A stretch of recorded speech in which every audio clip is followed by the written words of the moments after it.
ৰাজ্যত পুনৰ সংঘটিত হৈছে নিৰুদ্দেশৰ ঘটনা।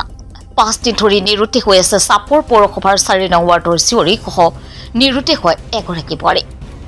ধুবুৰী জিলা চাপৰ পৌৰসভাৰ 4 নং ৱাৰ্ডৰ নিবাসী প্ৰদীপ দেৱনাথৰ পত্নী সীমা দেৱনাথ আৰু তেওঁৰ জীয়ৰী ঝুমা দেৱনাথ যোৱা শনিবাৰৰ পৰা সন্ধানহীন হোৱা ঘটনাই পৰিয়ালৰ মাজত হাহাকাৰ সৃষ্টি কৰিছে।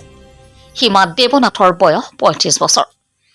জানিব পৰা মতে প্ৰদীপ দেৱনাথৰ পত্নী সীমা দেৱনাথ আৰু তেওঁৰ জীয়ৰী ঝুমা দেৱনাথ যোৱা শনিবাৰৰ পৰা নিখোজ হৈ আছে। পৰিয়ালৰ লোকে বিভিন্ন ঠাইত বিচাৰ খোচাৰ কৰিও সন্ধান নোপোৱাত চাপৰ থানাত নিৰুদ্দেশ হোৱাৰ জাননী দিয়ে। কোনো সদাশয় ব্যক্তিয়ে যদি সন্ধান পায় তেন্তে 8638332618 নাইবা 8638747350 নম্বৰত নাইবা আৰক্ষী থানাত যোগাযোগ কৰিবলৈ পৰিয়ালৰ লোকে আহ্বান জনায়। গতিকে এই ছবিত থকা মহিলা দুজনক যদি কোনোবাই দেখে তেনেহ'লে আমি অনুৰোধ কৰিলোঁ আমাৰ লগত যোগাযোগ কৰক নাইবা আৰক্ষী থানাত এবাৰ যোগাযোগ কৰক। লগতে অসমৰ মুখ্যমন্ত্ৰী হেমন্ত বিশ্ব শৰ্মা ডাঙৰীয়াকো আমি অনুৰোধ কৰিছোঁ, দুজন ছোৱালী মানুহ মোৰ মা আৰু মোৰ ভণ্টি, তেওঁলোক নিখোজ হোৱাৰ বাবে আমি বহুতো মানসিক কষ্টত ভুগি আছোঁ।